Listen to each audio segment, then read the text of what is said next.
Hey guys, hope all of you are doing fine. This is the part 6 of the Being Reborn in Marvel with Gamer's ability. Marvel Gamer Part 6. The runes within the cave pulsed with magic as they began to open a portal to another dimension, shrouding me in ancient Nordic magic. Sighing, I decided to put an end to the light show occurring around me, using my own magic to stop the process, deactivating the runes. So this is an old portal to Asgard. This little thing would be interesting, for another time. Now I wanted to get back to the hotel. Asgard would be there tomorrow. Closing the cave with an eldritch runic illusion, I left the place there for future research as I opened a portal back to the hotel. In my room, I found Bucky, Natasha, and Emily watching a movie. "What are you doing in my room?" I asked them as I grabbed a change of clothes from my suitcase. It was funny seeing the stoic Bucky being such a good uncle.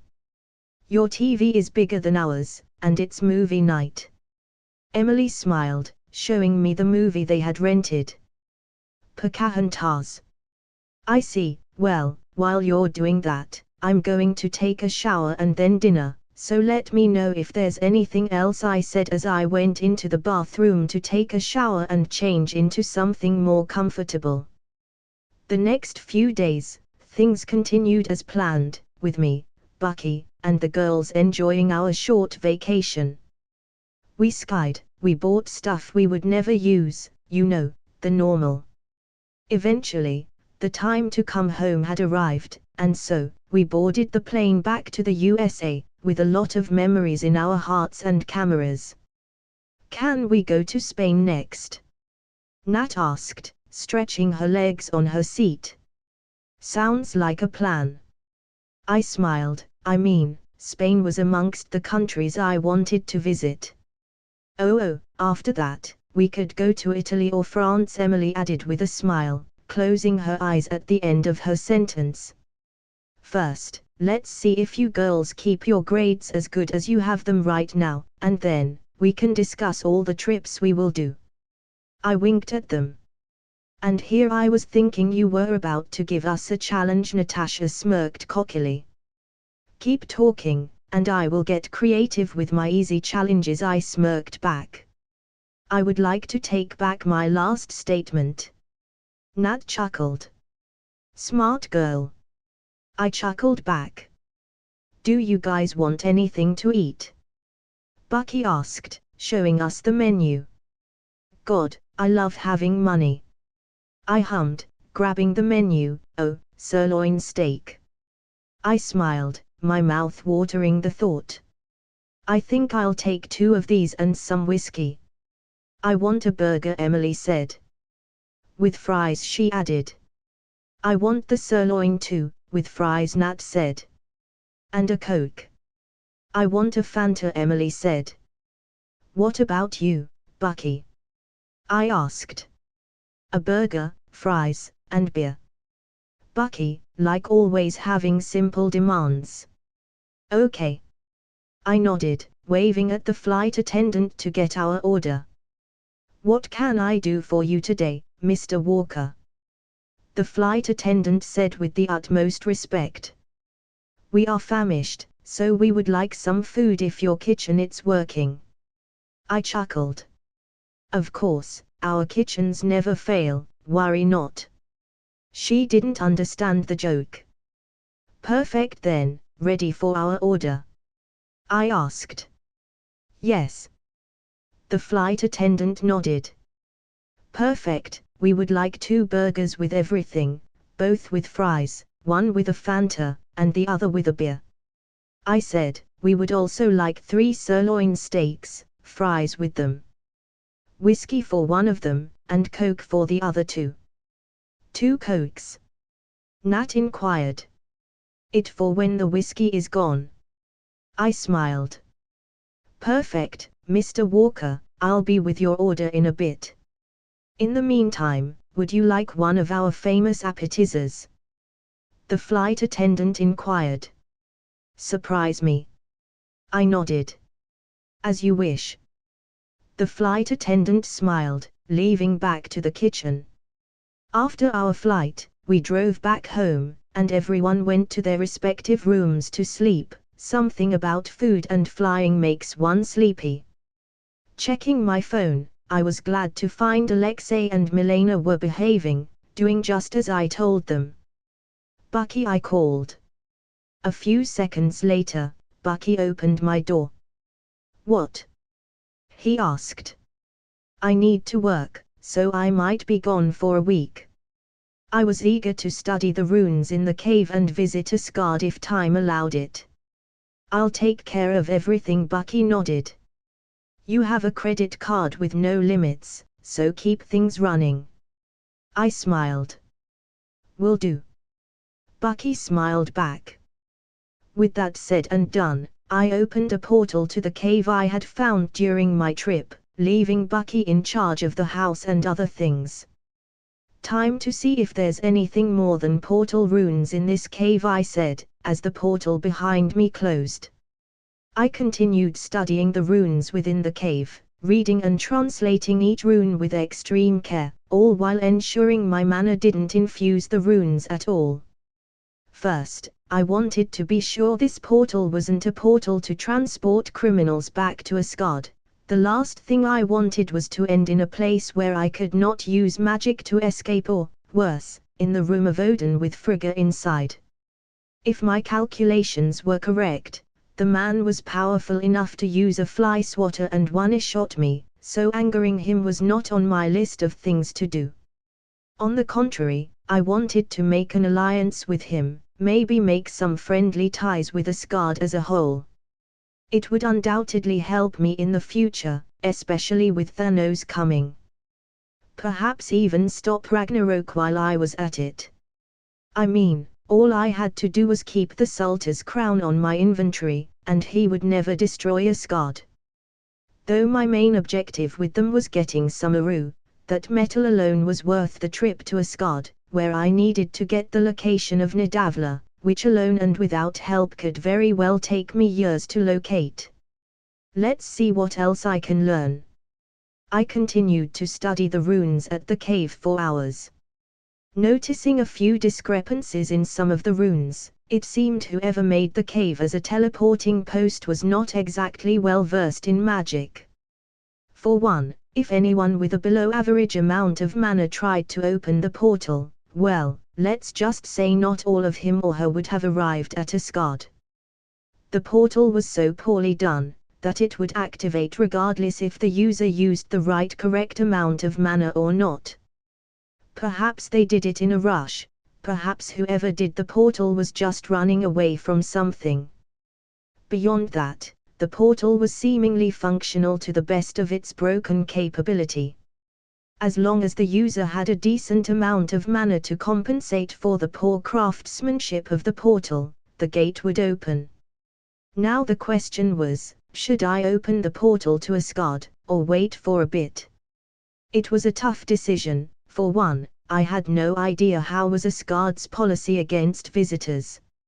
And considering they had beings like Odin, Thor, Loki, and Frigga defending the place, the last thing I wanted was to start up a fight I knew I couldn't possibly win by appearing out of nowhere.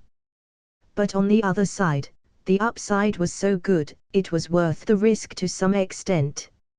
Sighing, I started to weigh my options on a mental scale. Going would really open a path for me, I muttered, as I looked at the runes again.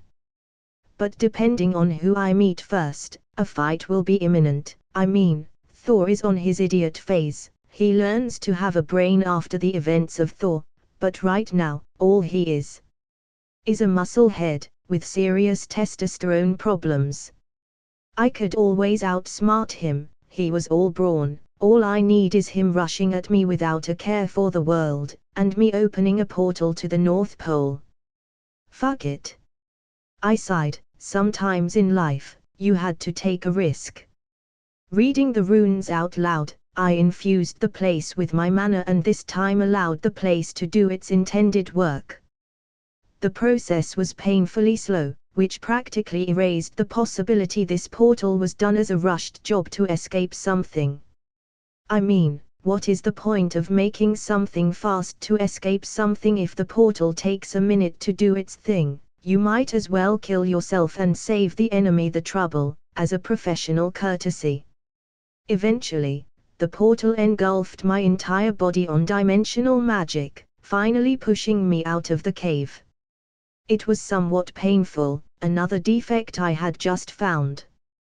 The portal was actively hurting me, taking bits of my HP, not enough to be a concern, but enough to know anyone below level 50 would have died in 3 seconds or less. Minus 2500 HP. Minus 2500 HP. Minus 2500 HP. Minus 2500 HP. 2 minutes later, the cave finally teleported me to Asgard. The middle of it, like right on the plaza. As one would expect, the soldiers that were patrolling the place raised their weapons at me, which was totally understandable. I would have done the same if someone popped into my living unannounced. I come in peace, I offered with a small smile. In the name of Asgard and the All-Father, freeze. A soldier barked. Haroldine Drydeson LV-60. Sure. I nodded. Who are you? A female soldier asked. Astrid Geirmundotter LV-62. I am a human, I come from Earth, or Midgard as you guys know it, and I want a meeting with the All-Father, if he allows it. Of course I answered as the soldiers started to circle me. I knew this strategy. Now if I made a move, they had the tactical advantage. How did you enter Asgard, human?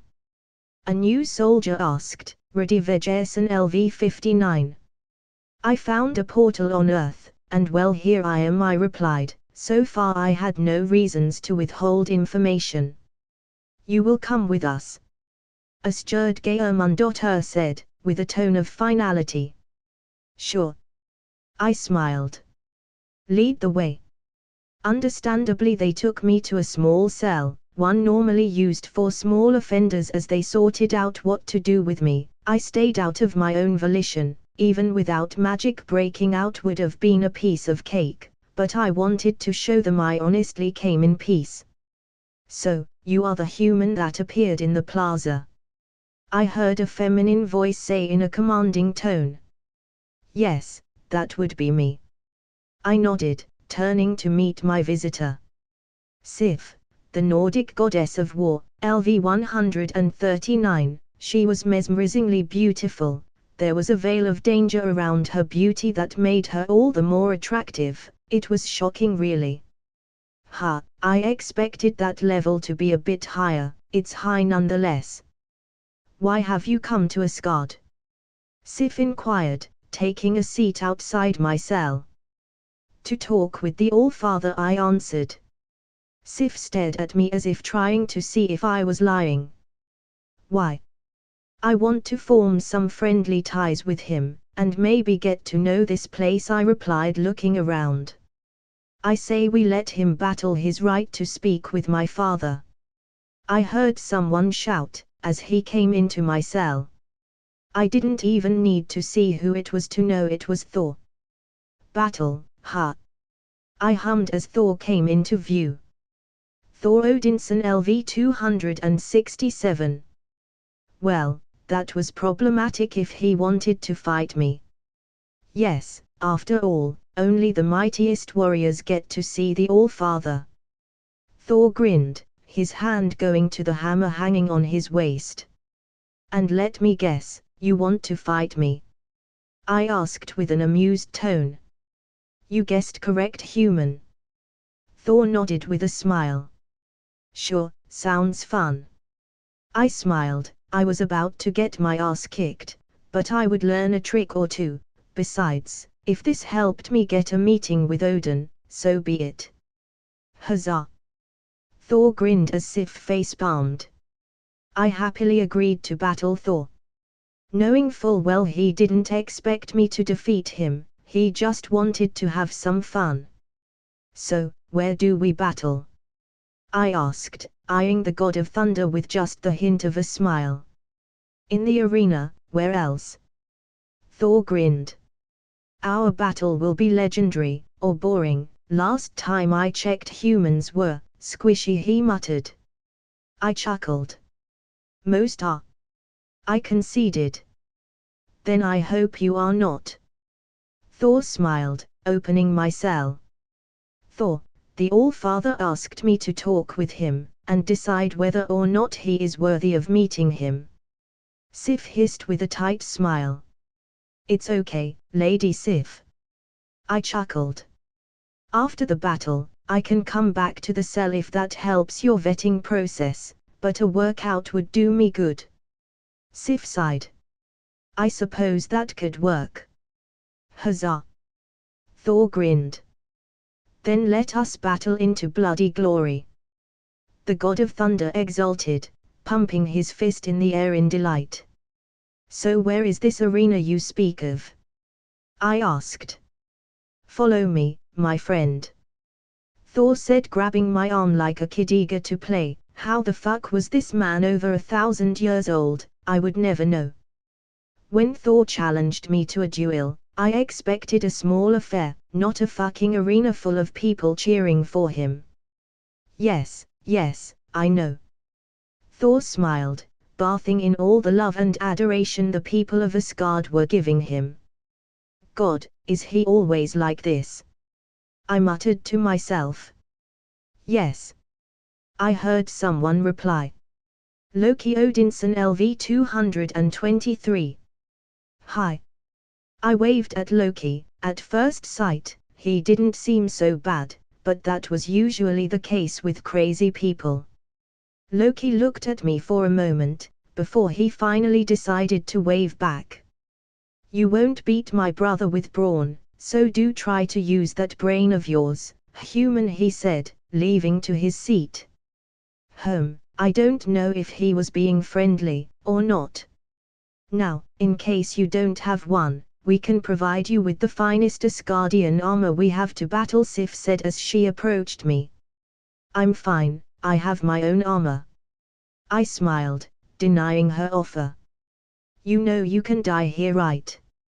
Sif sighed, looking at Thor. Thor is not one known for his restraint, he will go all out, especially if he has an audience.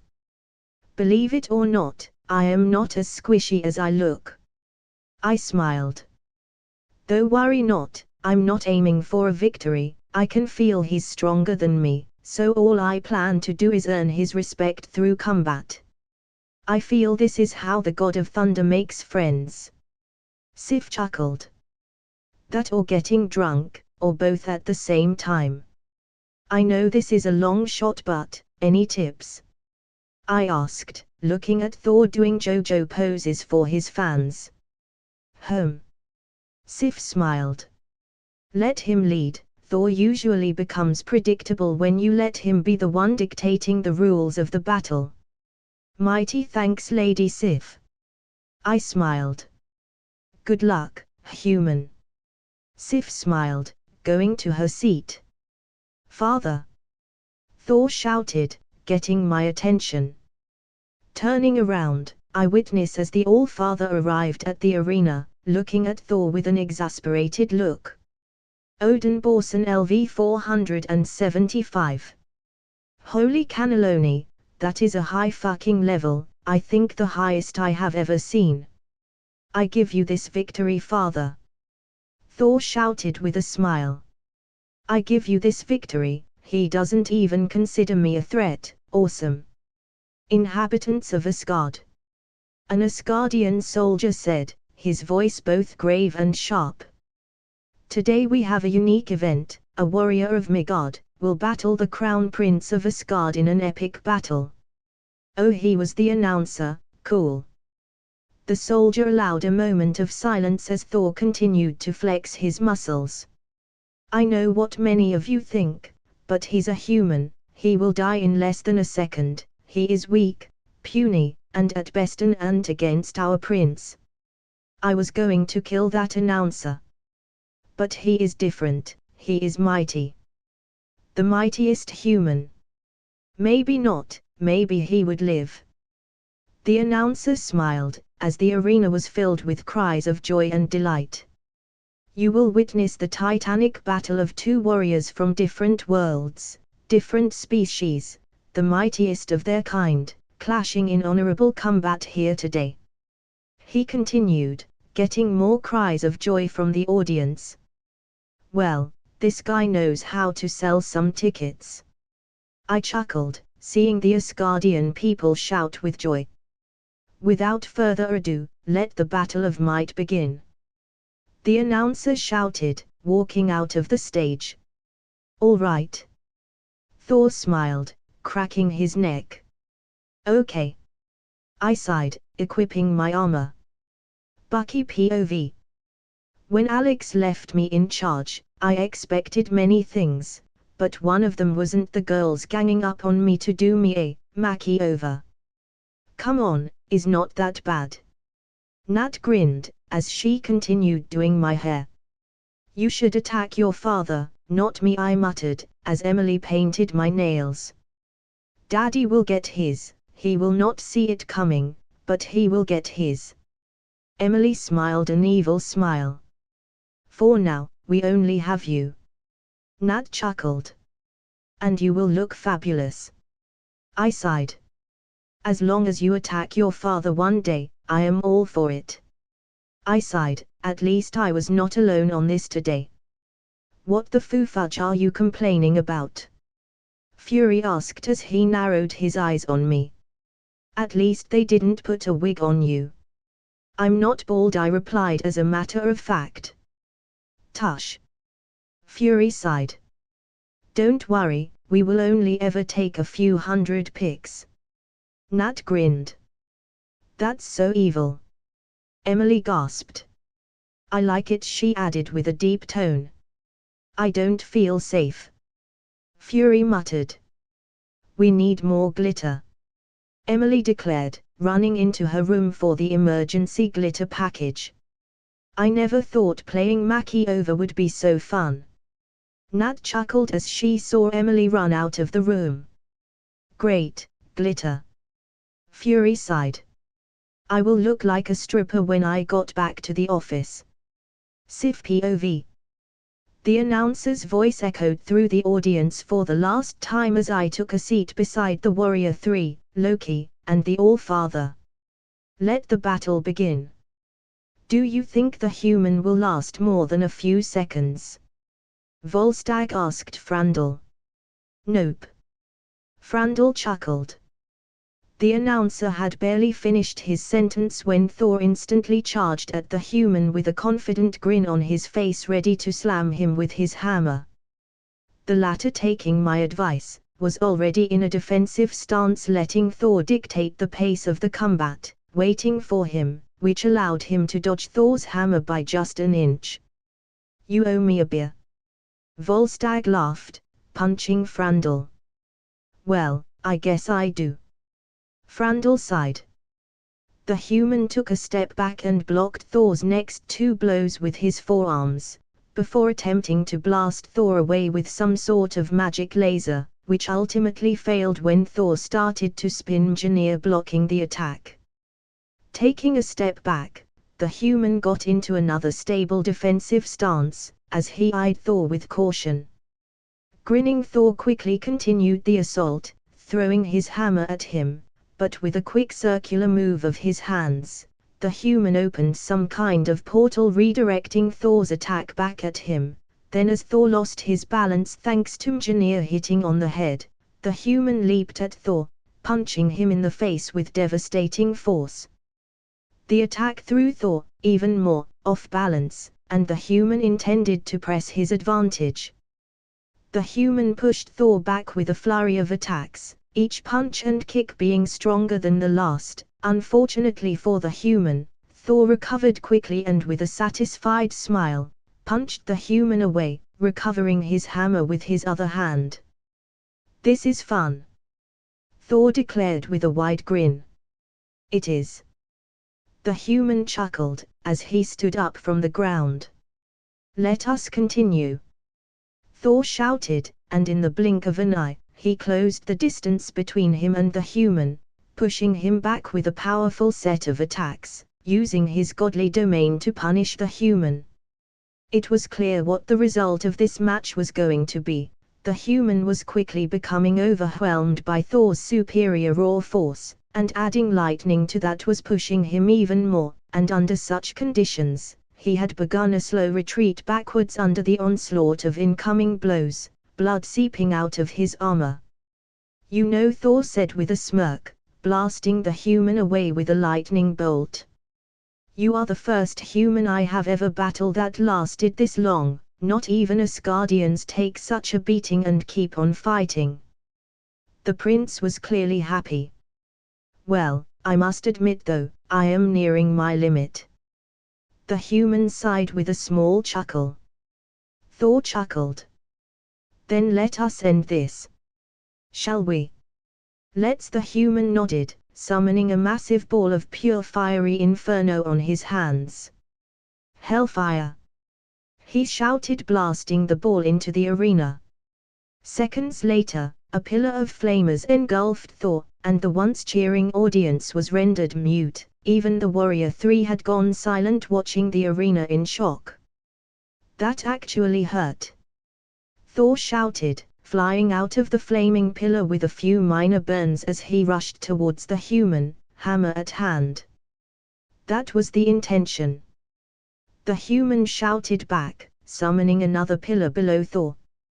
Grinning, Thor raised his hammer above his head as the fire engulfed him once more, and with the might expected of the crowned prince of Asgard, brought down on the human the might of the Asgardian gods with the clap of a thunder. Unable to dodge the attack, the human stood still, tanking Thor's thunder, as his fire pillars dissipated. "I give up," the human eventually muttered, going down on his knees. Thor flew towards him and grabbed the human by the arms. "It was an honorable fight." "Honor hurts." The human chuckled, groaning in pain. "Let me take you to the infirmary." Thor chuckled, carrying the human away. "And there you have it, Asgard. The winner is Thor Odinson," the announcer declared, and once again the audience was shouting in joy, and in a newfound respect for the human. "Well, that was unexpected," Fandral admitted. Volstagg chuckled. "He fought like a true warrior, even though he knew winning was not an option." He grinned. "Does he has Asgardian blood?" "I don't know," Fandral replied, considering the thought. "Why would an Asgardian live on Midgard?" Loki rolled his eyes. "Well, Asgardian or not, he gave us quite the show," I admitted. "Never in my long life I expected a human to show such prowess in combat. It pained me to admit it, but I doubted anyone here besides Thor, and the All-Father himself had a chance against him." "He did." Horgun nodded. "His prowess was rather shocking." "So now what, Father?" Loki said, looking at Odin. "We give the human an Asgardian welcome," Odin replied with a neutral look. "Huzzah!" Volstagg grinned. "A feast. Will you ever think with your brain? And not your stomach?" Loki muttered. "Too much thinking cuts in my eating time," Volstagg defended. "Well, if you all excuse me, I will go ahead and check how the human and Thor are doing," I said, taking my leave. "Send him our regards," Fandral shouted. "Or you could do it yourself." Horgun sighed, following me into the infirmary. "Wait for me," Volstagg said as he ran towards us. "Hey! Don't leave me with Loki, we have nothing in common," Fandral shouted, following us. By the time we arrived at the infirmary, Thor and the human were laughing, both with a mug of beer at hand. "This human beer is truly magnificent," Thor declared. "And the mug never empties, truly the best thing I have ever seen." "Infinite beer!" Volstagg cried, tears falling down his eyes. I love this human. I guess that makes him your friend, huh? I chuckled, looking at Thor. He fought with me, he drank with me. He is my blood brother. Thor declared with a grin. What can I say, people love me. The human smiled, winking at me. Can I get one of those? Volstagg said, his 2 index fingers touching in a shy manner. Sure. The human smiled, summoning another mug out of nowhere. Volstagg grinned, like a child grabbing the mug. This is the day I find true happiness. Hey, don't leave the handsome one hanging. Fandral smirked, approaching the human. You're at best a 5 out 10, but sure. The human shrugged, giving him a mug too. What about you two? He asked. I prefer tea, Horgun replied. I don't mind getting one. I smiled. A tea mug, and a beer one coming right up. The human smiled. By the way, weren't you hurt a few seconds ago? Fandral asked. He was, but then he drank some red stuff, and was as good as new. Thor answered for him. He even gave me one for my burns, it tasted like cherry, or blood, not sure. After my battle with Thor, things changed for the better. I was basically welcomed to Asgard with opened arms, just because I had battled their prince honorably. Though I was a bit salty, I didn't manage to hurt him nearly as much as he hurt me. I even used on my strongest magical spell, Hellfire, which I got from one of the many dungeons I had completed. Nonetheless, I suppose the result of the match was favorable. I got my chance to meet Odin, after the feast the king himself was throwing in my honor, which if you asked me it was a bit too much. But, considering they have at least a weekly feast, maybe is not that important. You battled like a true warrior, Sif said, snapping me out of my long reverie. Thanks. I smiled. So, are now Midgardians as strong as you? Sif asked with a smile. Well, no. I chuckled. I can count with one hand how many humans are around my level. Well, still a surprising feat. Sif nodded. In my 1,000 years, I have never witnessed a human with such prowess in battle. Well, you know us, ever evolving. I smiled. I suppose that is true. Sif nodded. Here goes nothing, so, while we wait for the feast, care to give me a tour of this wonderful place you call home? Is this how humans court each other? Sif snorted, raising a single eyebrow. I chuckled. Who said I am courting you? I challenged. Fair enough. Sif chuckled. Let's start this tour, human. Our tour started at the place I was apprehended, the main plaza, which now looked more beautiful without people poking me with spears and stuff. Here was where we captured you, which now I know, it would have been a whole more difficult had you not been so cooperative. Sif began. Isn't that a general rule? People that don't resist are usually easy to capture, I replied. I suppose, but regardless of that, you made our job remarkably less messy, Sif stated. So is Midgard bigger than Asgard? I asked. Yes, Sif replied. Our planet is small compared to Midgard. But, is bigger in other senses. Army-wise, I suppose, I replied. Indeed. Sif smiled. So now what? I asked. Now we go to the market, Sif replied, and so the tour continued. I had to admit, Asgard was beautiful beyond anything I had ever seen. It was mesmerizing, heck, I was even considering buying a vacation house here, if my money was any good here. I had no idea what Asgardians considered valuable or not. Eventually, our tour came to an end at the gates of Odin's feast hall. And here we are, Sif said, looking at the gates. The feast already started? I asked, hearing the sounds of music and people inside. Yes, feasts usually start before the guest of honor arrives. It is considered an insult to show the guest to the party before it begins. Sif nodded. Ha, cultural differences. Well, let's not keep the people waiting. I grinned. Let's not. Sif nodded, as I opened the gates. Human, welcome. Odin's voice boomed through the audience, as I walked inside. A pleasure to meet you. I bowed ever so lightly.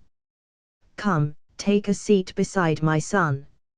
Odin smiled, pointing to where Thor was seated. Here, buddy. Thor smiled, waving at me like a kid that had saved his best friend a seat. Here, here. Volstagg echoed him. Thanks. I bowed once again, and walked towards Thor, as I eyed Loki, who seemed to be side-glaring at me. Alone with Lady Sif, ha. Fandral chuckled. You must have a death wish. Unlike you, he can keep it on his pants, Sif replied before I had the chance. It was one time. One. Fandral replied in an insulted manner. So, how's the food?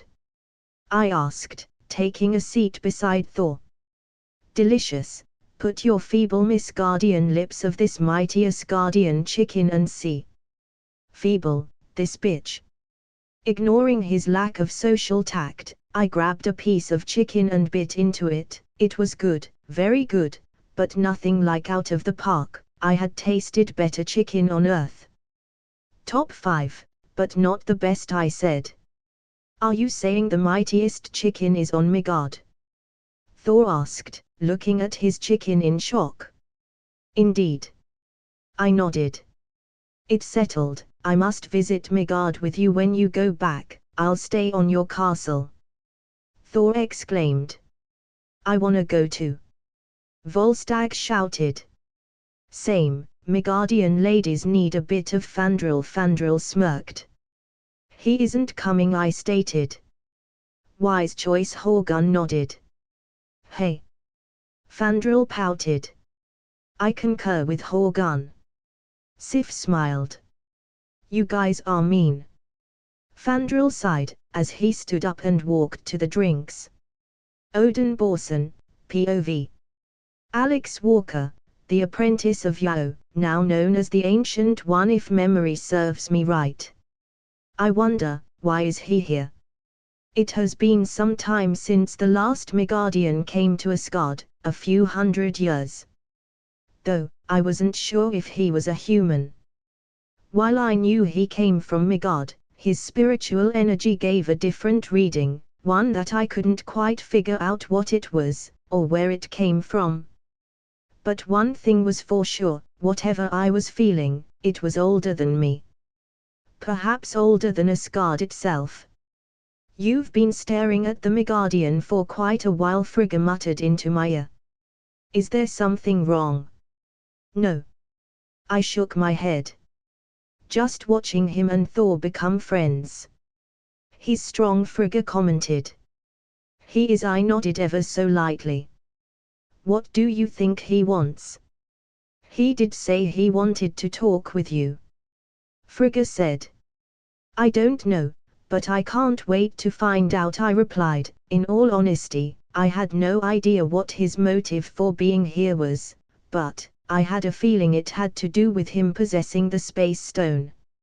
After the party ended with Thor being super drunk, I was invited to talk with Odin.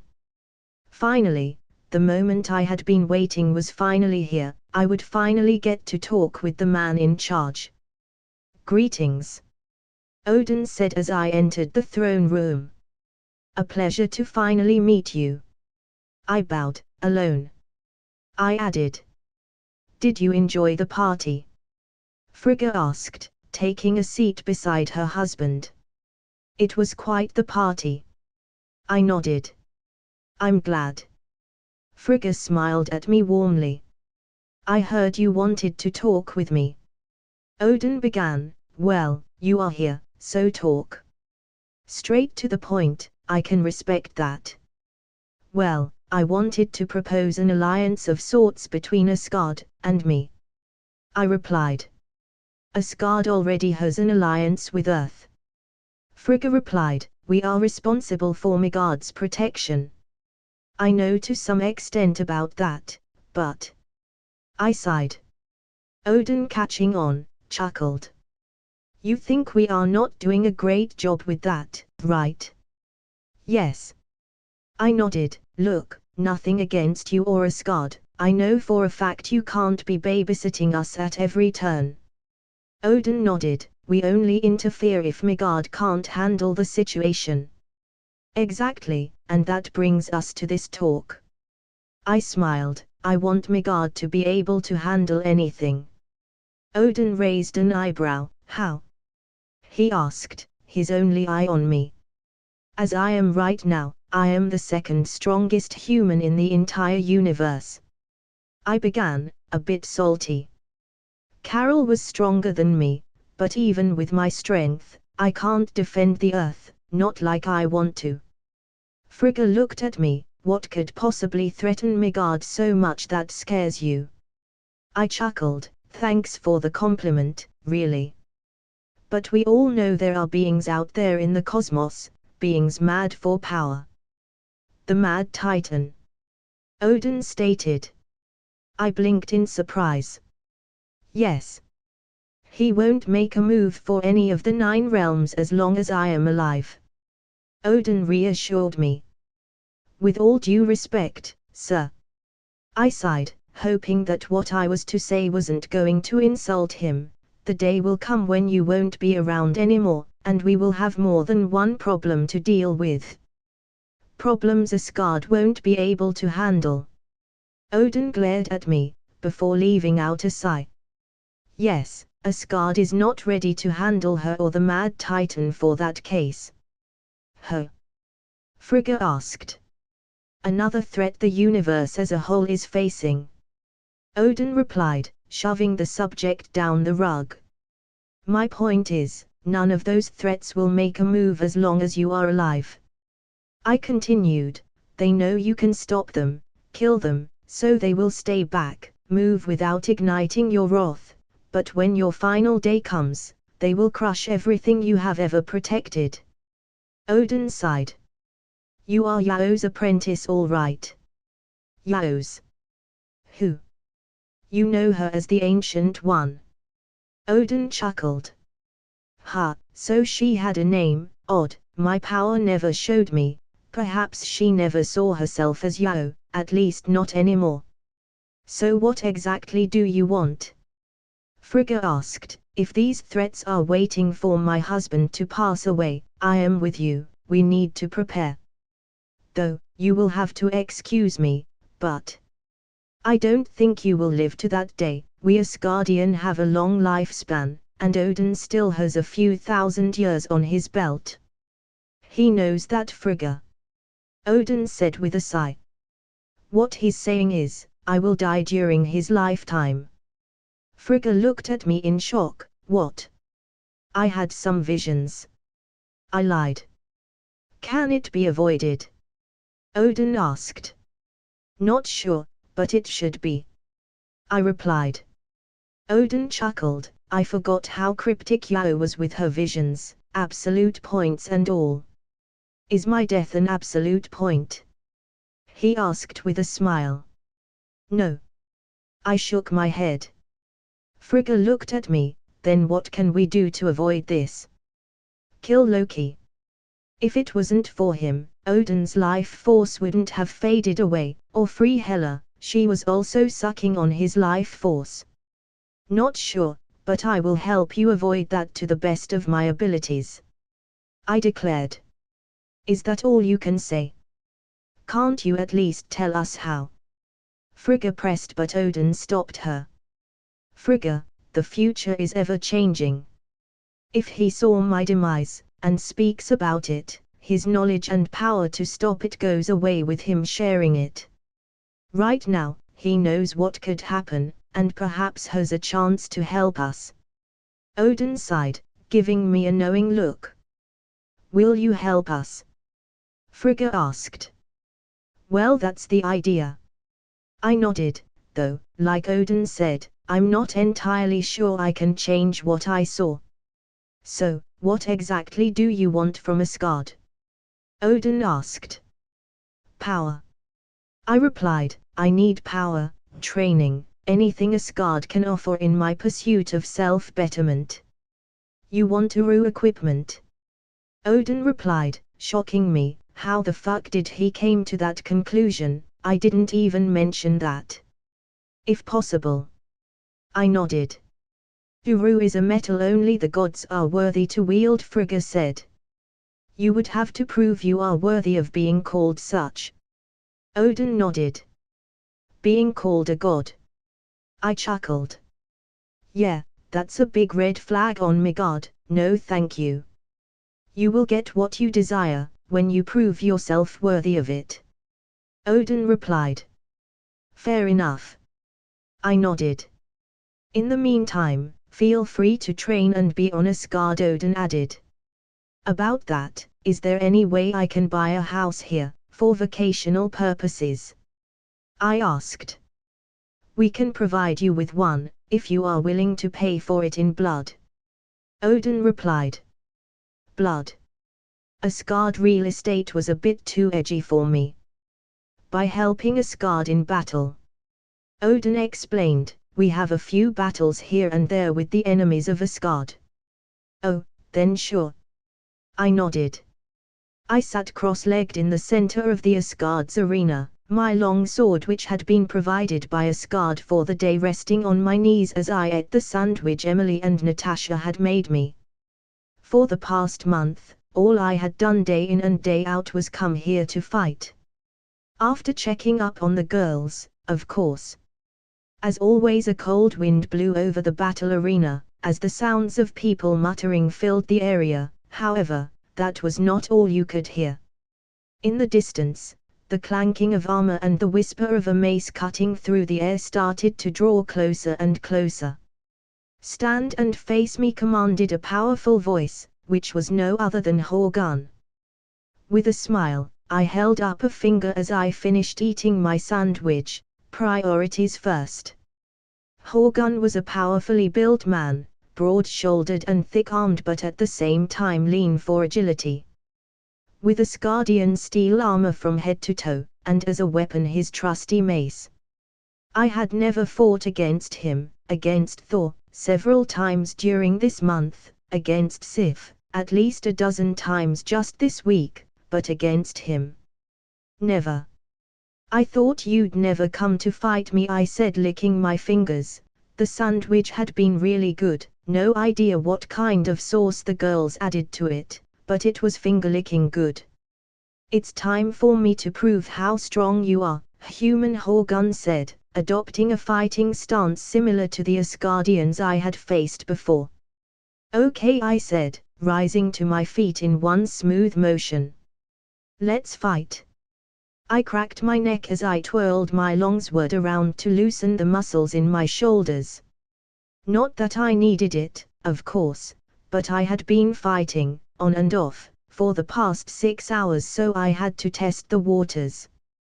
Without another word, the Asgardian quickly closed the gap between us and attacked with precision and skill, but after weeks of fighting in the arena, I noticed something. His attacks were predictable for me, which made the entire ordeal uninteresting. In the end, it seemed I had learned and adapted to the battle pattern in the Asgardian soldier's way of fighting. Horgun was fast, strong, and skilled enough to wield his weapon with great proficiency. But none of that mattered if he was predictable. With a sigh, I parried the first blow, dodged the second, and parried the third, all without breaking a sweat. Then, moving close to him as he attacked, I broke the Asgardian's guard with a sideways blow to his ribs. The metal of his armor twisted and the man dropped to one knee with a grunt of pain. With a smile, I gave the warrior time to recover, to ease his pain, for perhaps I had punched him too hard. Seeing me look at him with worry, Horgun smiled and tore off the piece of armor that my attack had bent. "I don't stand a chance," said the Asgardian with a grin, "but that makes it more fun." "Admirable," I replied with a whistle, as I saw the blood running down the side of his mouth, which confirmed I had punched him too hard. Finally, on his feet, Horgun took a calming breath as he grabbed the weapon he had dropped on the floor during my previous attack, and with a quick move, he restarted the battle, with a series of lightning-fast attacks that went high and low. With ease, I dodged each and every single attack, my long sword in constant motion as I deflected the Asgardian's attacks. Then when the opportunity came, I took a step forward and planted my fist on his stomach, breaking his armor into pieces, knocking the Asgardian out. "I told him only I could defeat you." Thor chuckled, walking towards us. "For now." I grinned at the Asgardian god. "As if." Thor grinned back. He knew he had no chance, but wanted to test himself against you, Sif said, putting her hand on my shoulder. "Medics!" Fandral shouted. "He will be out of commission for the day. That punch had to break a few bones at the very least." He shuddered. "Remembering when he broke your jaw?" Sif grinned at Fandral. "I had to eat through a straw that day." "A straw?" Fandral exclaimed in exasperation. "For the record, I apologized." I chuckled. "Grow a pair, Fandral." Volstagg cackled. "He tattooed my stomach with his fist, and I don't cry as much as you. Unlike you, I care about my personal appearance." Fandral huffed. "Bah, you are a baby." Volstagg rolled his eyes. "Heck, I wear my scar with pride." He howled, showing the mark I had left on his stomach. "You do know the medics could have fixed that, right?" Sif inquired. "Yes, but what's the point? I like wearing my battle scars, especially if they come from a friend." Volstagg nodded with a grin. "Well, I don't know about you guys, but I am tired." I chuckled, breaking their conversation. "So, see ya." "But the feast?" Thor gasped. "Thor, we do one every week." I deadpanned. "Exactly, and today's is to celebrate your first month." Thor nodded. "First month of what?" I asked with a sigh. "Of Asgardian Badizari." Thor nodded once again. 1 month ago, you were a puny human, but during this last month of you living here, you have bathed in Asgardian glory, which makes you an honorary Asgardian. I'm not sure that's how immigration works. Also, I don't live here, I still sleep in my house, with my family, I replied with a smile. "Give him the jacket, humans love jackets, give him the jacket." Fandral whispered, and by whispered I mean shouted. "Oh right, the jacket." Thor nodded, giving me a box. "Here you go." He grinned like a child. Sighing, I opened the box to find that inside there was a leather jacket that said, "The Warrior 4." "This is." By the time I looked up, Thor, Fandral, the unconscious Horgun, and Volstagg had their jackets on, which like mine said, "The Warrior 4." We watched a movie marathon to learn about humans, and jackets seem to be the center of your culture, Fandral stated with a wide smile. "You guys watched 80s movies?" I snorted, looking at the jacket. "Fine, why not?" I chuckled, putting the jacket on. "You have become a member of the Warrior 4 equals 75% Asgardian, 25% human."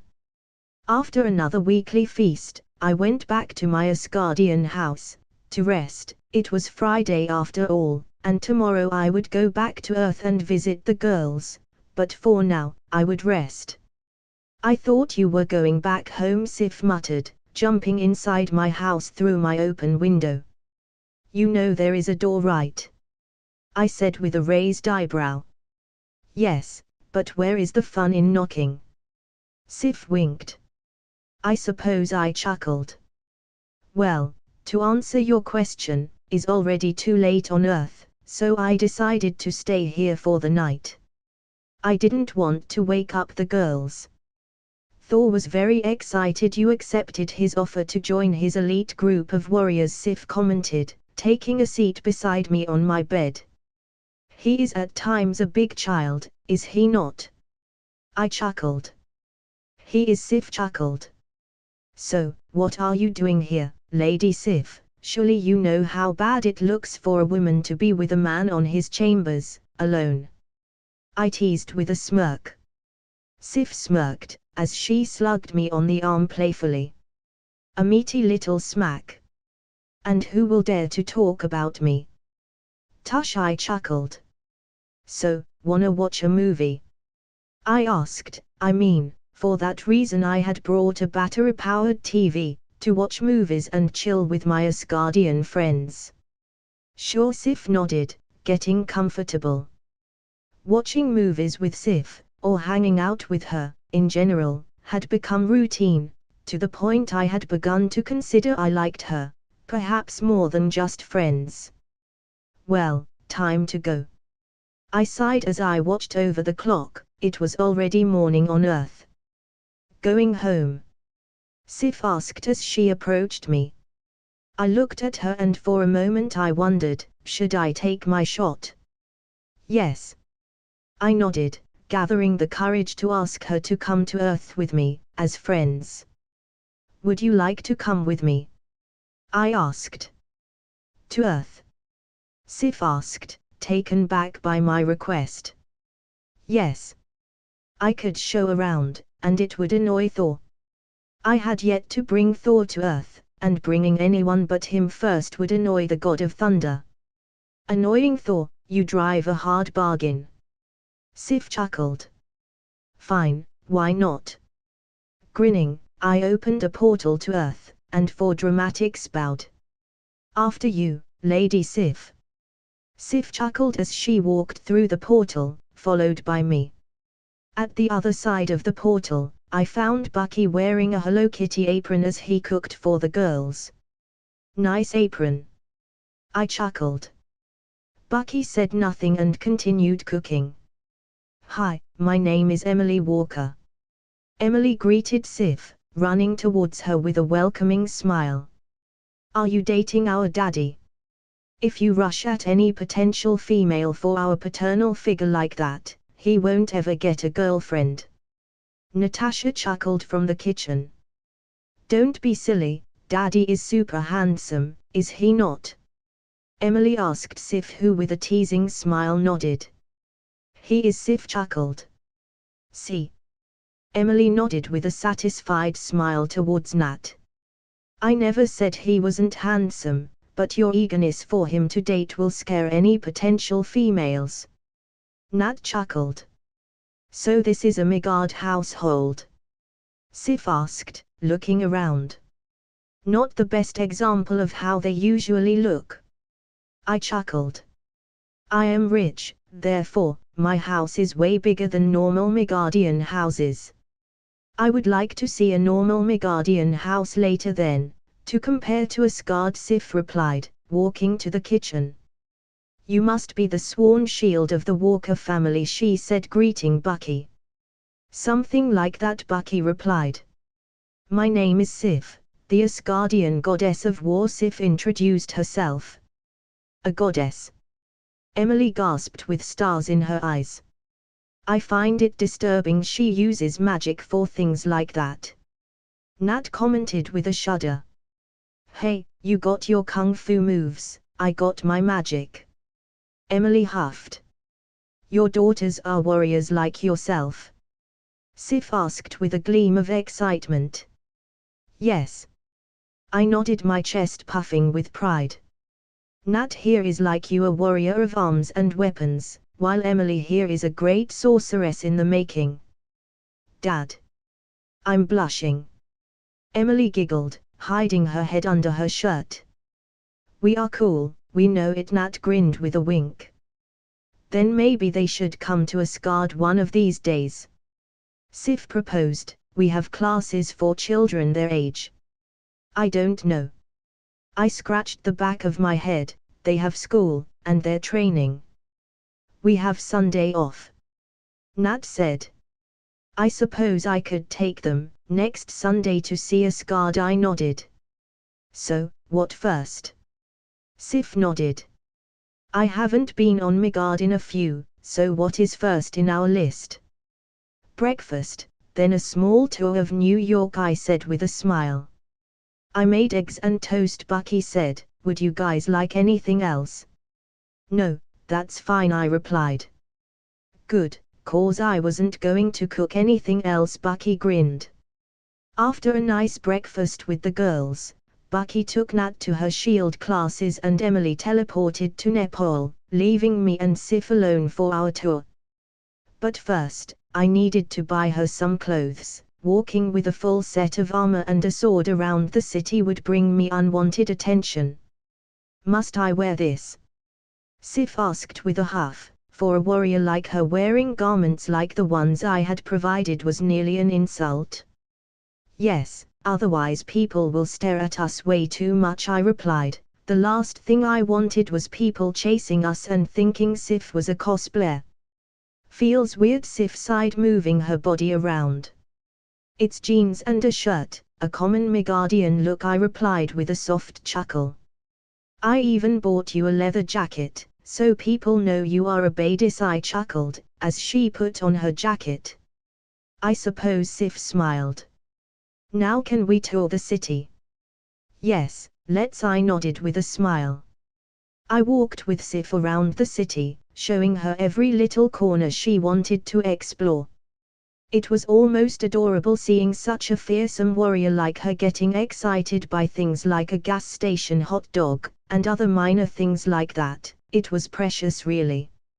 I showed her the good, and the bad of the city. I mean, there was no point in showing someone only the good parts, but regardless of what I showed her, she was always excited, grinning like a kid with a new toy to play. Our tour eventually led us to the Theodore Roosevelt Park, where I took the initiative of setting up a picnic. I wanted to get to know her better before making any moves, though I suppose a picnic could be considered a move. The point was, I wanted to see if my attraction to her was more than purely physical. That part was sure. I liked her, she was in peasant terms hot as fuck, but no relationship really lasted if the only thing you liked about the other person was their body. Also, I wanted to see if she liked me. You kinda need both parties to agree on that. Today has been quite the adventure, Sif said, a wide blinding smile on her face as she looked at me. Well, considering where you live, I'll take that as a compliment. I smiled back at her. It truly is a miracle how Midgardians live. Besides you and your sworn shield, they look. Sif paused for a moment as if trying to find the correct word to describe human weakness. Weak. Soft. I chuckled, getting an odd look from her. Look, don't feel bad for saying it, we humans are weak by an evolution standard point of view. But is that weakness that fuels our greed for more, for improvement? Is that why you became so strong? Sif inquired with a curious look. For human greed? I suppose in a way. Yes, I nodded. I also wanted to be the ruler of my life, which was an impossibility as long as I was like everyone else. Freedom through power. Sif gave me a soft smile. I can relate to that. You can? I looked at her with a curious look. If you repeat anything I say from this point on, I will beat you, Sif threatened in a joking manner. Cross my heart and hope to die, I promised. What? Sif chuckled. Is a human thing, it means I won't say a word, I chuckled back. Got to remember that, Sif smiled. Well, as I was saying, I'm a woman. And that's a problem in which way? I asked. That in Asgardian culture, we are often overlooked, Sif replied with a sad smile. I trained twice, no thrice as hard as everyone else.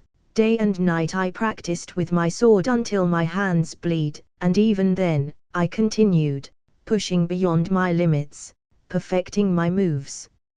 I spent centuries practicing without a rest, but that didn't matter, for everyone else only saw me as a woman. My gender alone was the very chain that kept me down. I looked at her. I can't say I relate to that. If I did I would be lying, but those that judged you based on your gender are idiots. Sif laughed, a bitter laugh.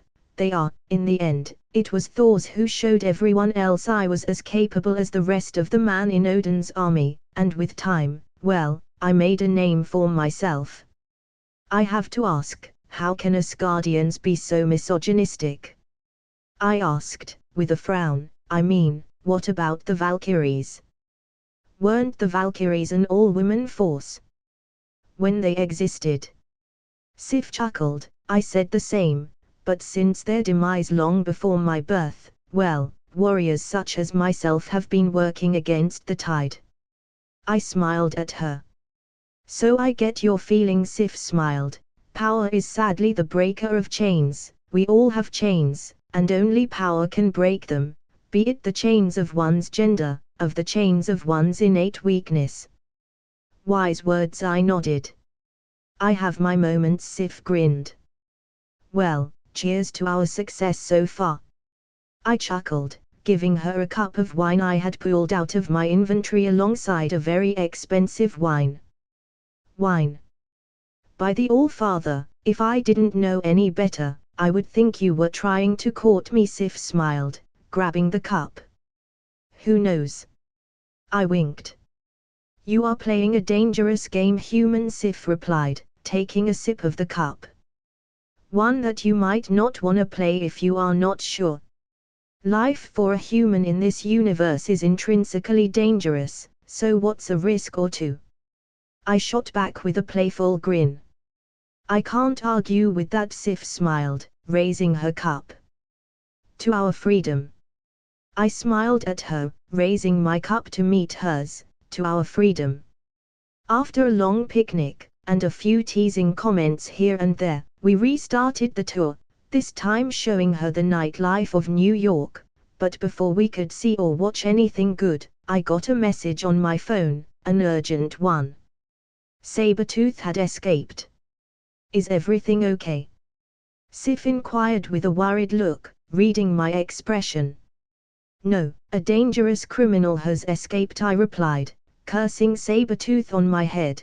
Couldn't he escape tomorrow? I was making progress here. And now I have to hunt him down. Sif's worried expression changed to an excited one. Then I shall help you with this, she declared. You don't have to, I assured her. Of course I do, Sif grinned. Besides, I want to see what other Midgardians have to offer in the way of combat. I chuckled. Okay, I suppose we can hunt him together. Now this is a real Asgardian date. Sif grinned. A date? I asked with a teasing smile. Who knows? Sif shot back with a wink, using my own words against me. After changing into our fighting attire, we went out to hunt Victor Creed, which was remarkably easy to do thanks to my satellite, which I used to track Sabretooth to a forest nearby the prison he had escaped from. Is this criminal you are hunting dangerous? Sif asked with a curious look. I hummed at that thought. Yes, he's quite the threat. Sif smiled. Good, otherwise, this would have been dull. I chuckled. Well, let's keep going then. According to my map, Sabretooth was not moving. He was 1 mile away, motionless, meaning one of two things: 1, he had smelled us and was waiting for us, or 2, he was waiting for something else. Are we getting close? Sif asked, her right hand gripping on her sword. We are, I nodded. We continued running towards our objective for the next 2 minutes, finding our target sitting on a rock with a wild grin. He was happy to be found, which I found extremely odd. Victor, is time to go back to prison, a better one this time, I said, staring right into his eyes. But why the rush? Victor grinned, his fangs showing in a threatening way. Sif looked at me and then at Victor, and with a smile, took a step forward, unsheathing her sword that shone under the moonlight that covered the forest in a dazzling manner. We will capture you, dead or alive, your choice. You found yourself a mate. Victor cackled, sniffing the air. Though you two haven't mated yet, she doesn't smell like you. Okay, enough talk, I sighed, turning to look at Sif. Wanna go at him alone, or? I asked. I wish to try my skills against him on a one-on-one, Sif declared with a smile. I chuckled. Go ahead, I said, taking a seat on the ground. I knew Victor Creed was stronger than her, I knew that, with him being more than a few levels ahead of her, but I wasn't worried about them fighting. I had the skills and the power to stop them both should the necessity arise. Letting your women fight your fights, Victor snorted. How disappointing, he added with a snarl. This woman will cut you to pieces, Sif declared in a challenging manner. And I will eat popcorn while she does that, I winked at Victor, who growled at me. Don't hold back or I'll break you, Victor growled, turning at Sif. Sif shrugged, smirked, and slowly brought one foot back. Same kitty cat. With a smile, Sif rushed at Sabretooth. Her blade weaved through the air in a swift motion, and just as she was about to reach him, she jumped into the air and slashed downwards with her sword at him. Grinning, Sabretooth parried the attack with an attack of his own, clashing his right claw against Sif's sword, creating sparks that flew into the air, briefly illuminating the night. Sif, seeing this, was quick to adjust and moved her blade to the side, slashing the feral warrior. Not bad, Sabretooth complimented, seeing his injury with a hint of amusement, but not enough. By the time he had said this, his injury had been healed. So you heal? Sif smiled. That means I can play rough. It means you will die, Sabretooth shot back with a growl. I coughed, a fake cough. I'm here, kitty cat, which means you will do nothing but go back to prison, one way or another. Sabretooth growled at me, baring his teeth in an animalistic gesture, but as he turned his attention at me, Sif rushed at him, and plunged her blade into his throat. Pathetic, Sif scoffed, slashing his throat open. All while I was keeping my mouth open like an emoji. You bitch! Sabretooth hissed, coughing blood as his throat regenerated, but Sif gave him no chance, sinking her blade on his spine, impaling the mutant. Every warrior wants a worthy opponent. There is no glory in fighting, the pathetic Sif said with a cold tone. You are strong, possibly stronger than me, but you have let your confidence in your skills dull your warrior senses. You could have dodged my first attack, and the second, for Odin's sake, even my last, but you know you can take a beating, so you do just that. You take the beating, and look at you, you can't move, or regenerate with my sword on your spine. I will kill you, bitch! Sabretooth hissed, trying to move, but as Sif had said, his spine was severed right now, and he could only move his head. He had been defeated by someone weaker than him, and that probably hurt more than the sword on his back. It seems our hunt came to an end, Sif declared, turning to face me with a wide smile.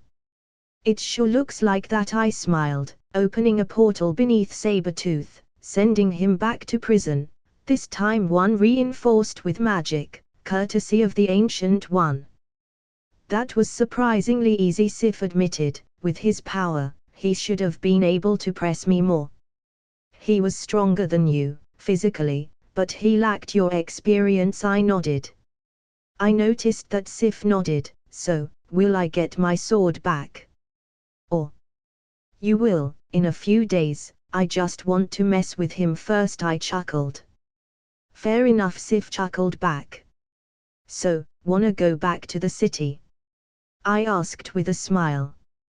Yes, you have yet to show me the nightlife of Midgard. Sif nodded, and so I opened a portal to my house so that we could change back into a normal attire.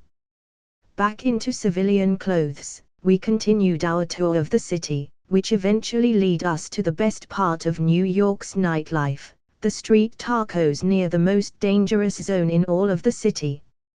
Yes, you could hear a shot or two every now and then, and people would try to rob us every now and then, but in all honesty, the tacos around the area were worth it. These are truly delicious. Sif shouted with a smile for everyone to hear, and by everyone I mean the 10 robbers we had so far knocked and tied down. They are, I nodded. So far we had eaten 20 each. Would you like another dozen, sir? Miguel the taco truck owner asked with a smile.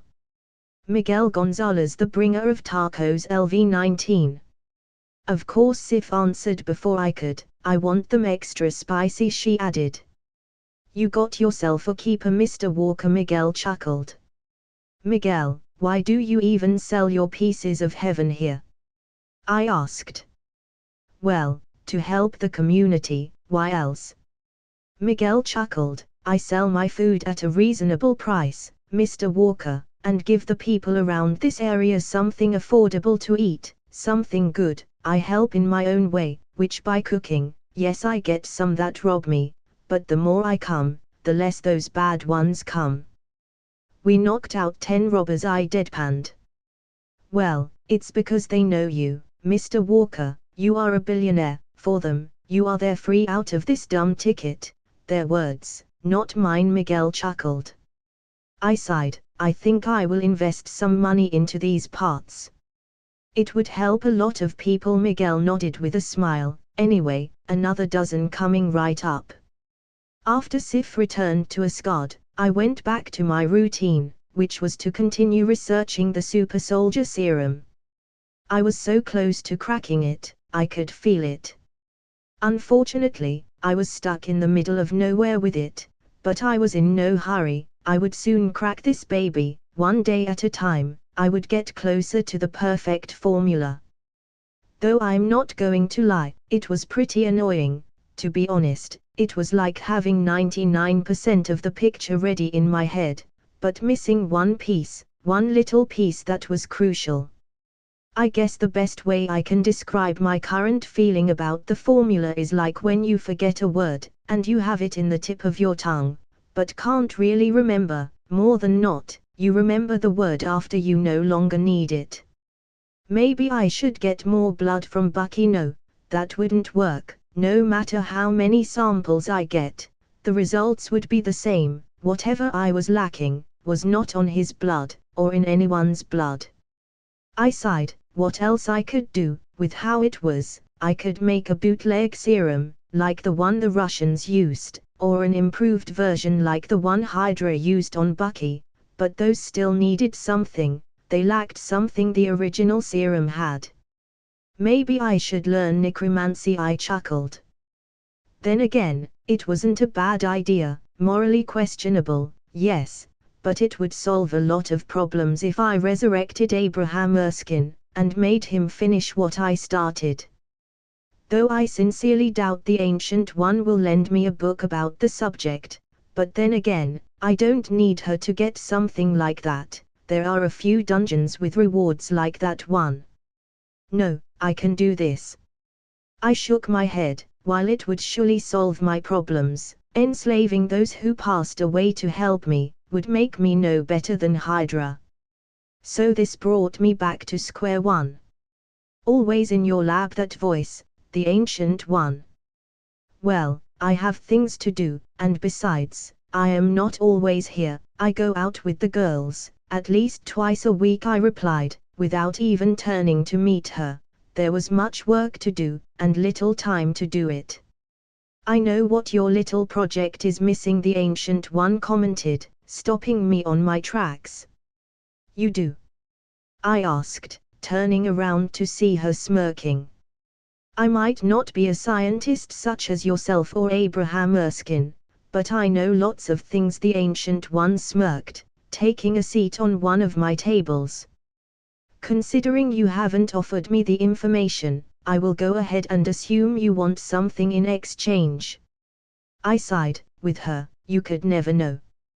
You are absolutely right. The Ancient One nodded. I want something. The question is, can you provide it? Okay, this was creeping out. Which is? I asked, narrowing my eyes on her. I need you to recover something from me, from a dark place. The Ancient One began, the dark dimension to be precise. So you want me to die? I snorted. I might not be as experienced as you with the mystic arts and all, but I know about Dormammu. I know you know. The Ancient One smiled. I also know, you won't die if you go there. Dormammu can't kill you. Can't kill me. Or rather won't kill you. Elaborate. I asked, pressing the matter. I can't. The Ancient One replied with a sigh. All I can share is that you will be okay. In fact, you are possibly one of the only beings in existence Dormammu would be reluctant to kill.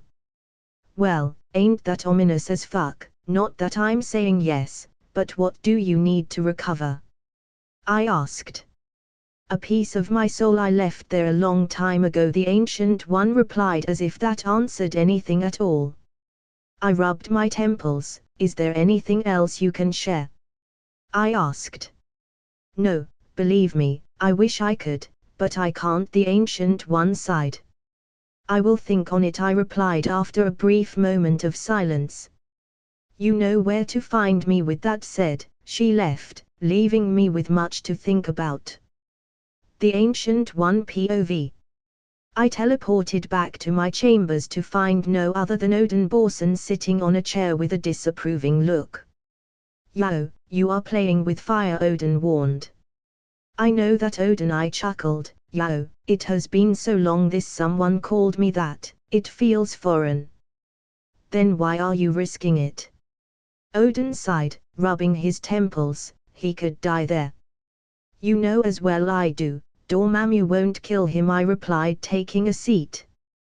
That is just a conjecture you have, Odin stated with a stern look. Dormammu can kill him as easily as he can kill a fly. You are betting a lot on him not doing it because of where Alex comes from. I have seen the future, many of them, and in the majority of them, he lives, at least 9 out 10. Dormammu does nothing but talk with him, I replied, looking away. I know, Odin sighed. I might not have the time stone, but I have also checked his future. More than not, he survives. Is the futures where he doesn't that I don't like. He will be okay, I sighed. Odin had a knack to make me feel bad. I know I'm using him to avoid my future death in a selfish manner by having him recover the piece of my soul I left in Dormammu's dimension. But while this is indeed selfish, it will help Alex understand his origins. Or kill him, Odin snorted. You know you are in this position because you are stubborn. I offered you a golden apple 1,000 years ago, and you declined my offer, and now look where we are. I was young, and prideful, Odin, as were you, I replied with a small chuckle. I was old enough to be your dad, forbore Bear. Thor's old enough to be your dad, Odin chuckled, before he let a grim expression settle in. I hope you know what you're doing. I know, I replied, looking out the window. Go to Dormammu's dark dimension, or keep trying on my own with the formula. Decisions that made everything more complicated. However, this time, the choice was simple. I would not go. I didn't care what the Ancient One wanted. If I were to die in that realm, Emily and Natasha would be left alone. My life was no longer mine alone. It belonged to those who loved me, to those who depended on me, to my daughters, and I could not make such life decisions without considering the possible repercussions that they would bring. So no, I would not help the Ancient One. She made her decision in her time, the decision to obtain immortality through the power of Dormammu, just as I now make my decision, to protect my family. I know you're there, I announced, glancing sideways behind my back. Have you made your decision yet? The Ancient One asked, appearing in my room. Yes, I nodded, and though provocative, I can't help you, I sighed. You say Dormammu won't kill me, but the truth is that you're not 100% sure, and as long as there's even the slightest chance that I'll die, I won't take such risks. The Ancient One looked down at the floor with a faint smile adorning her face. Among the thousands of futures I saw, in only a few of them you said yes to this mission. I looked at her with mild surprise. So you were betting on this being one of those futures in which I decided to help you? The Ancient One looked at me and with a smile nodded slowly. Yes, but I didn't have high hopes for it. As an old friend told me, I was playing with fire. I'm really sorry I can't help you, but if I were to die, it would affect not only myself but my daughters, I said with a weak smile. I understand, the Ancient One smiled, approaching me. Take this, she said, handing me a piece of paper. There you will find what you are missing. I looked at the paper, and quickly noticed that it had some coordinates on it. Is this what I need? I asked her. Is this the last piece? Yes, in that location lays the last piece of your puzzle, the Ancient One smiled.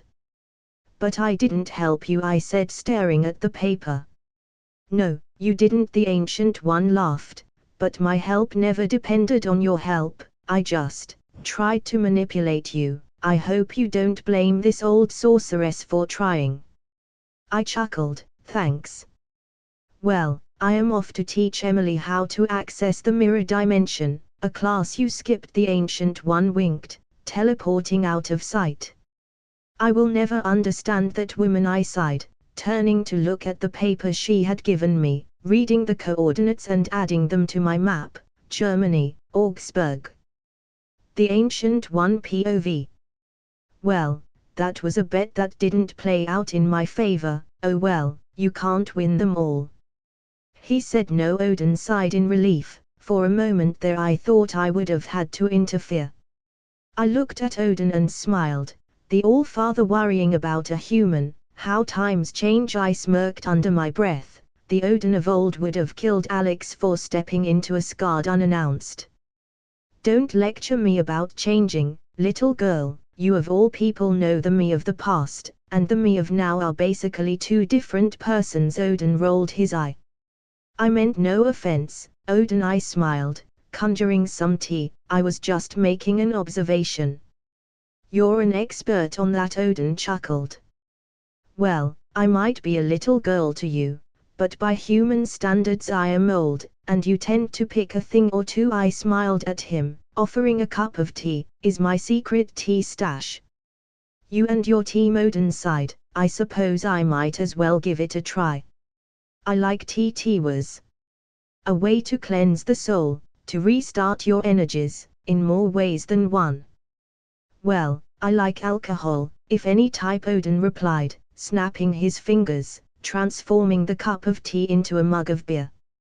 Such a waste of good tea. I shook my head sadly. Talk for yourself, Odin guffawed. So, about the future, I started. How's your daughter doing? I asked. Odin glared at me for a moment before he sighed. Trapped, he answered. For now, he added. I can see your power decreasing more and more, I stated. At this pace, I don't think you will last more than a decade or two holding her back. I know, Odin sighed. She won't be happy with the changes I made, or about her promised prince falling for another, or in the process of. I can't picture Hela worrying about such things. It was just so hard to get that picture in my head, and considering I had seen beyond Dormammu's veil, well, it's hard to picture something I can't imagine. A warrior worthy of standing by her in conquest, Odin recited with a sigh. I told her about the prophecy myself, when I was blind to my own mistakes. And you aren't blind to them now? I asked, getting a glare from Odin. I do what I do for the good of Asgard, Odin replied with a hiss, avoiding my gaze for a brief moment. Perhaps you could learn a thing or two from Alex, I smiled, putting my hand on his shoulder. His kids are not immortal gods, Odin scoffed. First of all, you are not immortal, you are as we speak slowly dying, I rolled my eyes. Second of all, sons or daughters, no matter their age, they all yearn for the same, their parents' unconditional love. Or the blood of their enemies, Odin sighed. And whose fault is that? I shot back. If I wanted therapy, I would have gone to an Asgardian therapist. Odin barked, opening a portal of Asgard, goodbye. And with that he left. So old, yet so ignorant to the mysteries of the heart, I shook my head in slight disappointment. I wonder if you will do better, Alex. After all, if you don't learn quickly, your destiny will eat you alive. Augsburg, Germany. Of all places, the last piece of my unsolvable puzzle was here. Heck, as soon as I had read the paper, a quest had appeared, legitimizing everything. Quest: the Super Soldier Serum, the last piece. Description: in the house of Abraham Erskine lays the last piece of the puzzle, the answer to all of your dead ends, the last ingredient to perfect your scientific conundrum. Objectives: enter the house of Abraham Erskine and find the hidden piece. Rewards: the last piece. I suppose it is poetic in a peculiar sense. After all, Abraham Erskine, the creator of the Super Soldier Serum, the scientific puzzle I was trying to solve, was born and raised here, in Augsburg, Germany. In a way, everything started here. Well, time to find that last piece, I sighed, opening my map. According to the coordinates the Ancient One had given me, the last piece was on a house. Quite anticlimactic if you asked me, but who was I to judge? Closing my map with a blink, I walked towards the location, setting a waypoint in my minimap. I was close, very close, which is why I was taking the scenic route. I had waited for so long for this last piece, for this last clue, that I wanted to take my sweet time, ironic considering how desperate I was for it before all of this began. Eventually, without even noticing, I reached the house. I suppose my own thoughts burned the purpose of the scenic route. Taking a deep breath, I knocked at the door. According to my minimap, there were 4 people inside the house. Was auch immer sie verkaufen, wir wollen es nicht. Whatever you're selling, we don't want it. A man opened the door, growling at me. Lucas Muller, LV 22. So much for a first impression, English. I asked with a hopeful smile. An American. Lucas sighed. What do you want? He asked in an exasperated manner. I want to check something inside your house. I will pay you for your time. First there was the friendly approach. If the guy said no, well, there was the not so friendly approach. Why would I let you inside my house, with my family? Lucas asked, glaring at me. My grandfather used to live here. I just wanted to see the house, I lied with a smile. You can follow me if you please, all I want is to connect with my roots, his roots. Lucas raised an eyebrow at that. What's your pa's name? Abraham Erskine, I replied without missing a beat. He died during the war. How much will you pay? Lucas sighed, rubbing his eyes. How much do you want? It is your house, after all, I replied, smiling. 5,000 Deutschmarks. Lucas answered. That's a lot, but I'll pay it. To be honest, I had no idea how much was that, but fuck it. Fuck, wasn't expecting a yes on that one. Lucas chuckled. Come in, I guess. I smiled at him. Whoever this man was, he was not a businessman. After all, you always ask for your money first. Thanks, I smiled at him, walking inside the house, where he proceeded to do some quick introductions. Lucas, the somewhat angry man, was a father of 2, a girl and a boy, and was angrily married. I couldn't tell. Take your time, I want my money before you leave. Lucas growled as I started to tour the house. I sighed, searching each room methodically, until I reached the attic and found what I was looking for in the form of a shining beacon. My minimap started to blink, and there I realized I had reached the place I had been meant to find.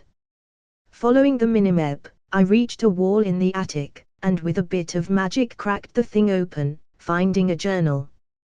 The Journal of Abraham Erskine.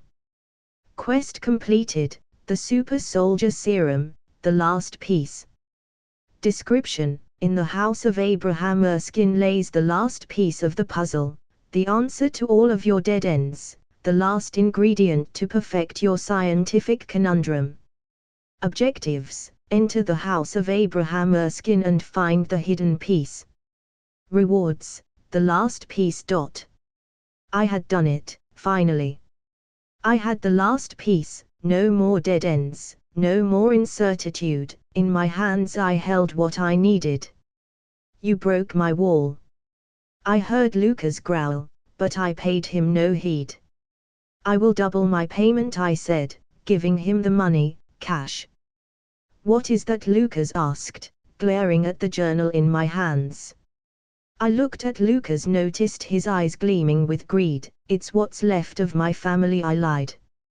I want to read that. Lucas growled. He probably thought I had a treasure map on my hands, why else I was here, right?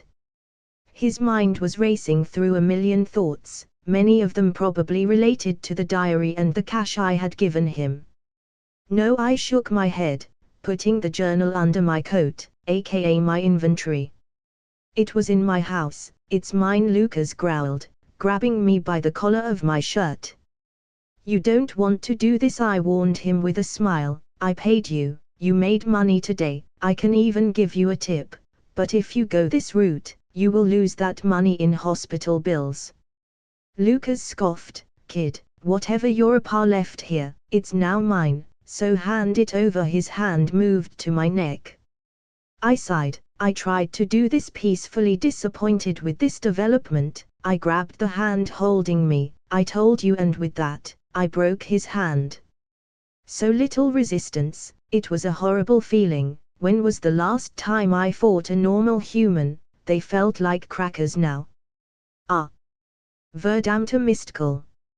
Lucas cursed, no idea what he was calling me though. My German classes didn't go so far for me to recognize insults. Here I kneeled to his level, putting more money on his reach. That should cover the arm. I winked, tapping his head, using eldritch magic to erase certain parts from his memory, my fake name, my fake grandfather, and why had we fought? Scots. I heard his lady wife say in a worried tone. He's here, I said, walking out of the attic. The woman glared at me, which was understandable. Sighing, I approached the woman and with my eldritch magic did the same I had done with her husband, erasing certain parts of her memory, and then I left, for them. Today was a day with a bittersweet ending. They helped a stranger, they made money, but unfortunately, as the stranger left, Mr. Lucas broke his arm on the way up to the attic. Such sad turn of events. I had finally done it, after so long. I had finally completed the Super Soldier Serum. With Abraham Erskine's journal, I had managed to finally decode and recreate the formula that had haunted me for quite a while, to perfection. And now, in my hands, I held the final product. All there was left to do was test it out. For that, however, I still needed something else, the last ingredient, figuratively speaking. The Vita radiation chamber in S.H.I.E.L.D.'s possession, which I had requested from Fury. Outside, with your big-ass microwave, I won't lie, when I got this message, I basically teleported myself to the door to receive what I was craving for. That was fast, Fury commented with a raised brow. So, can I know why you need this old thing? He inquired. I am testing some stuff, I replied, avoiding the subject with a smile. Basically I am researching about Vita radiation, and the effects on human biology, technically the true Fury hummed with a blank look. Good enough for me, he eventually shrugged. You really never question my projects, I chuckled, as the shield agents he had brought moved the Vita radiation chamber into my room. Alex, you're like a cat, Fury replied with a chuckle. In what way? I asked, confused by his analogy. A cat is happy when left to do his own thing. I don't press on you, and you don't fuck me, as simple as that, Fury replied with a grin. A cat, well, I guess it could be worse. At this, Goose came to the door purring, with her tiara. Hello, Princess, Fury bowed. At this, Goose purred even louder, as she left the door, happy with the respects Fury had paid to her.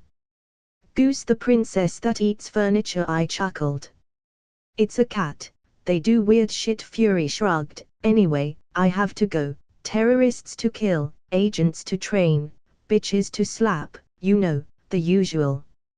See you Sunday for movie night, I waved at him, slowly closing the door. See ya then, Fury waved back, leaving his people. Finally, without anyone else in the area, except Bucky and Goose, because the girls were in school, I moved to inspect the Vita radiation chamber. Vita radiation chamber, broken. Broken. Ha. Not for long. Bucky. I called. You called. Bucky replied, coming out of nowhere. That was fast, I nodded. I was waiting behind this wall, Bucky replied without missing a beat. I was bored, he added after a few seconds. So he was getting empty nest symptoms during the day.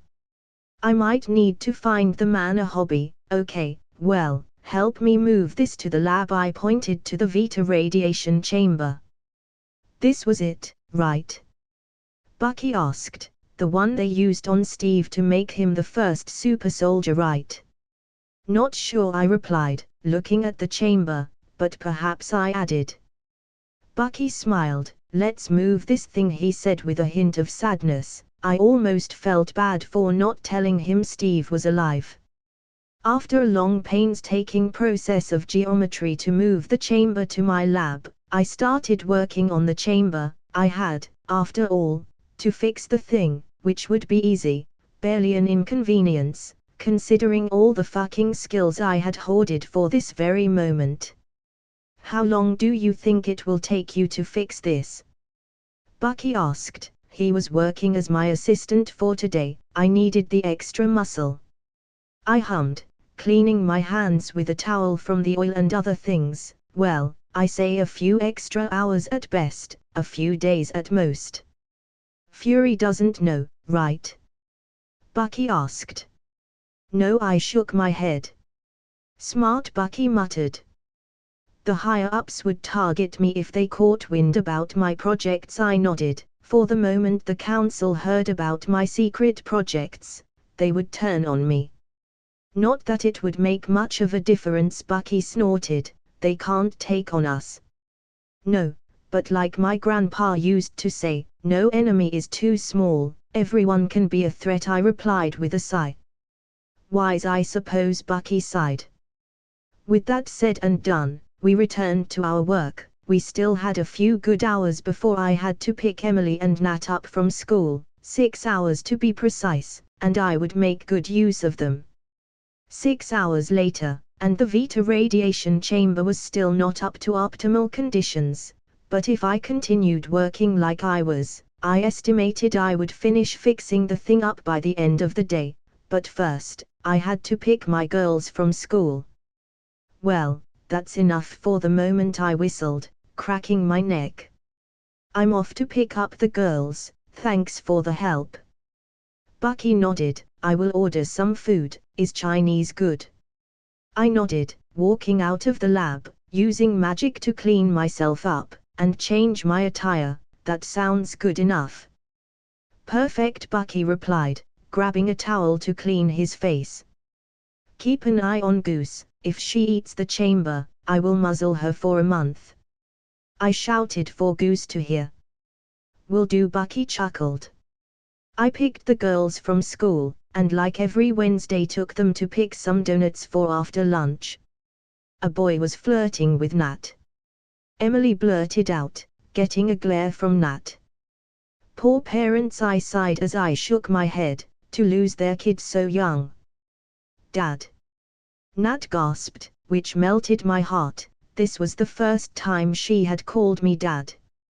What? I asked with an innocent smile. Don't kill him, Nat muttered. I don't like him, but he likes me, which is not a sin, she stated. I wouldn't do such a thing, I replied in amused shock. Then again. Don't worry, as if I would date a brainless kid, Nat smirked. I have high standards. He or she has to be stronger than me, I winked. So, a nun, that's my future. Nat replied with a blank look. That sounds not bad actually, I hummed as if I was actually thinking about it. Nat chuckled before she turned to see Emily with narrowed eyes. Don't look at me like that, we promised Daddy that we would not date until we were 80. Emily puffed her cheeks in indignation. 85. I chimed in with a chuckle. I pity our love interests in the future, Nat chuckled. Back at the lab after eating a big-ass lunch that included, but was not limited to 3 house specials, pork, and teriyaki chicken, I resumed my work, now with newfound energy. There was no time to waste, I was so close to completing my project, that I just couldn't rest. Can you pass me that box? I asked Bucky, who passed me the box with parts as I levitated the chamber above me to work under it. Telekinesis, such a useful power, Bucky acknowledged as I moved things around me with my mind. It was, especially with projects like this. So how we doing? Bucky asked. Almost done, I replied, connecting a few cables under the chamber. It should technically work after this, I added, putting the chamber on the floor. So far, everything looked like it had during Steve's transformation, maybe a bit brighter if anything. So now what? Bucky asked, approaching the chamber with a curious look. Now we check if everything is functional, I replied, signaling him to get back as I turned the machine on, checking all the readings I was getting from it, and so far, everything was up to standard. I think that's it, I grinned with excitement. Finally, the moment to test my project was here. What do I need to know? Bucky asked, knowing what came next. Not much, I replied. I wired the entire chamber to work with 2 buttons, one to turn the machine on, and the other to start the process as to avoid confusion. And the buttons are? Bucky asked, pointing at the control panel. They all look the same, which is which? I hummed, apparently, I had forgotten to color-code the buttons. Give me a sec, I said, taking a piece of tape. The one with tape is the first one. Okay, Bucky chuckled. Now, all I knew to do is get the super soldier serum, I nodded, going to where I had stacked the serum I had made. This will hurt, Bucky stated. I know, I nodded, putting the serum where it was supposed to go. Are you ready? Bucky asked as I finished checking everything up. Yes, I nodded, triple checking everything. Then let's do this, Bucky replied. Let's, I nodded, taking my shirt and pants off before getting inside the Vita radiation chamber, as to have no resistance for the injections of the serum. Ready? Bucky asked once again, closing the chamber. Yep, I replied, feeling a bit claustrophobic. You find new things about yourself every day. Bucky nodded, walking to the control panel. Here we go, he sighed, pressing the first button, which initiated the process. At this, the serum was forced into my body in a rather painful way, which was to say something. I mean, with the amount of pain tolerance I had, it was surprising I was feeling pain, a lot of it. Super Soldier Serum, Rebirth 1%. It was like someone was grabbing my muscles, and tearing them apart with unyielding rage. Super Soldier Serum, Rebirth 2%. It didn't get better, how can people pay for this? Super Soldier Serum, Rebirth 5%. Press the second button. I hissed. This shit was only getting more and more painful as the seconds went by. How the fuck did Steve didn't die with this shit was beyond me. Super Soldier Serum, Rebirth 10%. I needed to find a way to reduce the pain. For me it didn't matter, but if I was ever to give this to Emily and Nat, I needed to ease this part, or I would not go through with it. Super Soldier Serum, Rebirth 17%. Maybe I can modify the formula, or perhaps the pain came from the sudden change of muscle mass. I had to research about it. Super Soldier Serum, Rebirth 23%. I told you it would hurt, Bucky said. I could almost taste the I told you so. Eat a dick, I hissed with a chuckle. Super Soldier Serum, Rebirth 25%. Each passing second. Super Soldier Serum, Rebirth 27%. Was excruciating. Super Soldier Serum, Rebirth 41%. Utter pain, as I felt my body gain strength too fast for it to process accordingly. Super Soldier Serum, Rebirth 55%. I now understood the saying that said, there is no gain without pain. Super Soldier Serum, Rebirth 67%. I had to admit, I had a newfound respect for Steve, a scrawny kid from Brooklyn, taking all of this. Super Soldier Serum, Rebirth 71%. Almost there, so much pain, but almost there. It's almost as bad as Hydra's torture, how ironic. Super Soldier Serum, Rebirth 100%. Finally. Super Soldier Serum, Rebirth process completed. I took a moment to breathe, as I slowly walked out of the chamber, noticing the changes. I was bulkier now, noticeably so, kinda like Captain America, but bigger, but I didn't care about muscles, those were for show. No, what I wanted was to see my stats. Stats. Name equals Alex Walker. Title equals The Gamer. Occupation equals Scientist. Level equals 163. EXP equals 39450008/39451230. HP equals 812.500/812.500. MP equals 785.000/785.000. STR equals 890, 1690, plus 1098.5, equals 2788. VIT equals 825, 1625. Definite equals 750, 1550. DEX equals 789, 1589. Int equals 770, 1570. Char equals 351. Whiz equals 500. Will equals 472, 1272. Per equals 465, 1265. LUK equals 369. Stat points equals 250. Money, $12.548.142.752. Holy fuck. The changes were unreal. Holy fuck. Are you okay? Bucky asked with a concerned tone. I nodded. More than okay, I added with a smile. I feel awesome. I wonder what are you now, Bucky muttered. What? I asked with a curious look. Before this, You were physically almost as strong as me, Bucky chuckled, meaning you were in super soldier level already, so what does this make you? Ultra soldier. Well, that was a good question.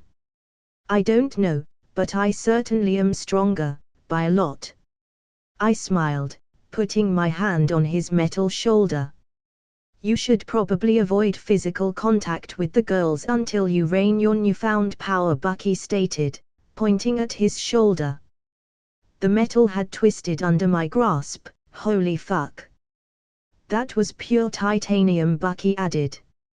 I see your point, I nodded. If I had done that with a simple friendly grasp, a hug, he was right, I needed some control training. That's it for the video, guys. Hope you like the video. Like, share and subscribe. Also tell me in the comment section which kind of fanfiction you would like to watch next, or if you have any recommendation.